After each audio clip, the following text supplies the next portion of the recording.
ಇಡೀ ರಾಜ್ಯದ ಎಲ್ಲ ಗೃಹಲಕ್ಷ್ಮಿಯರಿಗೆ ರಾತ್ರೋರಾತ್ರಿ ಹೊಸ ರೂಲ್ಸ್ ಜಾರಿ. ಗೃಹಲಕ್ಷ್ಮಿ ಯೋಜನೆಯಲ್ಲಿ ದೊಡ್ಡ ಬದಲಾವಣೆ. ಎಲ್ಲ ಫಲಾನುಭವಿಗಳು ತಪ್ಪದೆ ವಿಡಿಯೋವನ್ನು ಕೊನೆವರೆಗೂ ನೋಡಿ. ಇನ್ಮುಂದೆ ಇಂತಹ ಹೆಣ್ಣು ಮಕ್ಕಳ ಖಾತೆಗೆ ಬರಲ್ಲ ಹಣ. ಹೌದು, ರಾಜ್ಯ ಕಾಂಗ್ರೆಸ್ ಸರ್ಕಾರ ಜಾರಿಗೆ ತಂದಿರುವ ಪಂಚ ಗ್ಯಾರಂಟಿ ಯೋಜನೆಗಳಲ್ಲಿ ಅತ್ಯಂತ ಪ್ರಮುಖವಾಗಿ ಅತ್ಯಂತ ಜನಪ್ರಿಯವಾದ ಗೃಹಲಕ್ಷ್ಮಿ ಯೋಜನೆಯಲ್ಲಿ ಈಗ ರಾಜ್ಯದ ನೂತನ ಮುಖ್ಯಮಂತ್ರಿಯಾದ ಡಿಕೆ ಶಿವಕುಮಾರ್ ಅವಧಿಯಲ್ಲಿ ಗೃಹಲಕ್ಷ್ಮಿಯಲ್ಲಿ ದೊಡ್ಡ ಬದಲಾವಣೆ ಮಾಡಲು ರಾಜ್ಯ ಸರ್ಕಾರ ನಿರ್ಧರಿಸಿದ್ದು, ರಾತ್ರೋರಾತ್ರಿ ಯೋಜನೆಯಲ್ಲಿ ದೊಡ್ಡ ಬದಲಾವಣೆ ಮಾಡಿ ರಾಜ್ಯದ ಎಲ್ಲ ಮಹಿಳೆಯರಿಗೆ ಬಿಗ್ ಶಾಕ್ ನೀಡಿದ್ದಾರೆ. ಬನ್ನಿ, ನೀವು ಕೂಡ ಮಹಿಳೆಯರಾಗಿದ್ದರೆ ಅಥವಾ ನಿಮ್ಮ ಮನೆಯಲ್ಲಿ ಯಾರಾದರೂ ಗೃಹಲಕ್ಷ್ಮಿ ಹಣ ಬರ್ತಾ ಇದ್ರೆ ತಪ್ಪದೆ ಈ ವಿಡಿಯೋಗೆ ಒಂದು ಲೈಕ್ ಮಾಡಿ.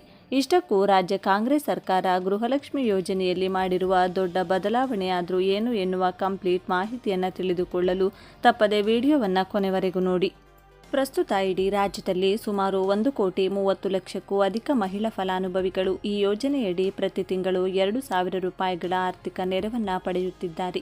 ಆದರೆ ಇತ್ತೀಚಿನ ದಿನಗಳಲ್ಲಿ ಮೃತಪಟ್ಟವರು ಮತ್ತು ತೆರಿಗೆ ಪಾವತಿದಾರರು ಸೇರಿದಂತೆ ಸಾವಿರಾರು ಅನರ್ಹರು ಯೋಜನೆಯ ಲಾಭ ಪಡೆಯುತ್ತಿರುವುದು ಬೆಳಕಿಗೆ ಬಂದ ಹಿನ್ನೆಲೆಯಲ್ಲಿ ಅರ್ಹ ಮಹಿಳೆಯರಿಗೆ ಮಾತ್ರ ಹಣ ತಲುಪುವುದನ್ನು ಖಚಿತಪಡಿಸಿಕೊಳ್ಳಲು ಈ ಕಠಿಣ ಕ್ರಮ ಕೈಗೊಳ್ಳಲಾಗಿದೆ. ಏನಿದು ಬಯೋಮೆಟ್ರಿಕ್ ಕಡ್ಡಾಯ ನಿಯಮ?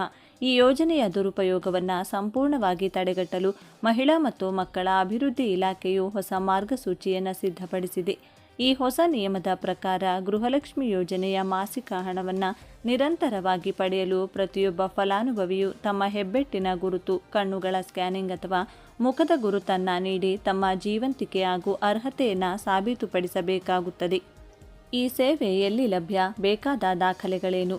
ಬೆಂಗಳೂರು 1 ಮತ್ತು ಕರ್ನಾಟಕ 1 ಕೇಂದ್ರ, ಗ್ರಾಮ 1 ಕೇಂದ್ರ, ಬಾಪೂಜಿ ಸೇವಾ ಕೇಂದ್ರ, ಸಾಮಾನ್ಯ ಸೇವಾ ಕೇಂದ್ರಗಳಲ್ಲಿ ಈ ಸೇವೆ ಲಭ್ಯವಿದೆ.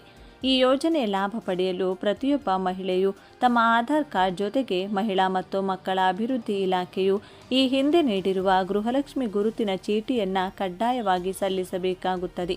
ಇದಲ್ಲದೆ ಫಲಾನುಭವಿಗಳು ಪರಿಶಿಷ್ಟ ಜಾತಿ ಅಥವಾ ಪರಿಶಿಷ್ಟ ಪಂಗಡದ ಸಮುದಾಯಕ್ಕೆ ಸೇರಿದವರಾಗಿದ್ದರೆ ತಮ್ಮ ಅಧಿಕೃತ ಜಾತಿ ಪ್ರಮಾಣ ಪತ್ರದಲ್ಲಿ ನಮೂದಾಗಿರುವ ಆರ್ಡಿ ಸಂಖ್ಯೆಯನ್ನು ಕಡ್ಡಾಯವಾಗಿ ನೀಡಬೇಕಾಗುತ್ತದೆ.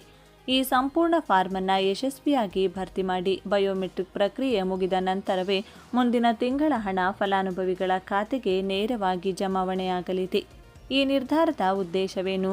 ಮಹಿಳಾ ಮತ್ತು ಮಕ್ಕಳ ಅಭಿವೃದ್ಧಿ ಇಲಾಖೆಯು ರಾಜ್ಯಾದ್ಯಂತ ಅಂಗನವಾಡಿ ಕಾರ್ಯಕರ್ತೆಯರ ಮೂಲಕ ನಡೆಸಿದ ಮನೆ ಸಮೀಕ್ಷೆ ಮತ್ತು ಭೌತಿಕ ಪರಿಶೀಲನೆಯಲ್ಲಿ ಆಘಾತಕಾರಿ ಸತ್ಯಗಳು ಹೊರಬಂದಿವೆ. ಕೇವಲ ಬೆಂಗಳೂರು ದಕ್ಷಿಣ ತಾಲೂಕಿನ ವ್ಯಾಪ್ತಿಯೊಂದರಲ್ಲೇ ಸುಮಾರು 12,790 ಗೃಹಲಕ್ಷ್ಮಿಯರನ್ನು ಅನರ್ಹರೆಂದು ಗುರುತಿಸಿ ಯೋಜನೆಯಿಂದ ಹೊರದಬ್ಬಲಾಗಿದೆ. ಪತ್ತೆಯಾದ ಪ್ರಮುಖ ಲೋಪದೋಷಗಳ ವಿವರ.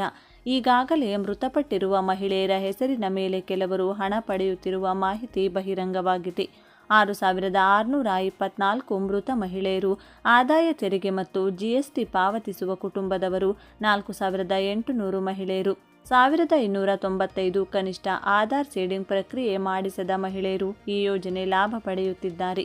ವಿಶೇಷವೆಂದರೆ ಕನಕಪುರದಲ್ಲಿ ಅತಿ ಹೆಚ್ಚು ಅಂದರೆ 3,058 ಮೃತ ಫಲಾನುಭವಿಗಳ ಖಾತೆಗಳಿಗೆ ಹಣ ಜಮೆಯಾಗುತ್ತಿರುವುದು ದೃಢಪಟ್ಟಿದೆ. ಈಗಾಗಲೇ ಮೃತರ ಖಾತೆಗೆ ಅಕ್ರಮವಾಗಿ ಜಮೆಯಾಗಿರುವ ಹಣವನ್ನು ಕಾನೂನುಬದ್ಧವಾಗಿ ವಾಪಸ್ ಪಡೆಯಲು ಇಲಾಖೆಯು ಕಟ್ಟುನಿಟ್ಟಿನ ಕ್ರಮಗಳನ್ನು ಆರಂಭಿಸಿದೆ.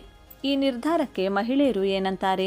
ಈ ಹೊಸ ಆದೇಶದ ಬಗ್ಗೆ ರಾಜ್ಯದ ವಿವಿಧ ಭಾಗಗಳ ಮಹಿಳೆಯರಿಂದ ಮಿಶ್ರ ಅಭಿಪ್ರಾಯಗಳು ವ್ಯಕ್ತವಾಗುತ್ತಿವೆ. ತಿಂಗಳ ಹಣ ಸಕಾಲಕ್ಕೆ ಬಂದರೆ ಸಾಕು, ಸರ್ಕಾರ ಎಷ್ಟೇ ನಿಯಮಗಳನ್ನು ಬದಲಾಯಿಸಿದರೂ ನಾವು ಮತ್ತೊಮ್ಮೆ ಅರ್ಜಿ ಸಲ್ಲಿಸಲು ಅಥವಾ ಬಯೋಮೆಟ್ರಿಕ್ ನೀಡಲು ಸಿದ್ಧರಿದ್ದೇವೆ ಎಂದು ಹಲವು ಮಹಿಳೆಯರು ಸಕಾರಾತ್ಮಕವಾಗಿ ಪ್ರತಿಕ್ರಿಯಿಸಿದ್ದಾರೆ. ಆದರೆ ಅದೇ ಸಮಯದಲ್ಲಿ ಮಹಿಳೆಯರು ತಮ್ಮ ದೈನಂದಿನ ಕೂಲಿ ಕೆಲಸ ಹಾಗೂ ಮನೆಗೆಲಸಗಳನ್ನು ಬಿಟ್ಟು ಗಂಟೆಗಟ್ಟಲೆ ಸೇವಾ ಕೇಂದ್ರಗಳ ಮುಂದೆ ಸರತಿ ಸಾಲಿನಲ್ಲಿ ನಿಲ್ಲಬೇಕಾದ ಕಷ್ಟದ ಬಗ್ಗೆ ತೀವ್ರ ಆತಂಕ ವ್ಯಕ್ತಪಡಿಸಿದ್ದಾರೆ.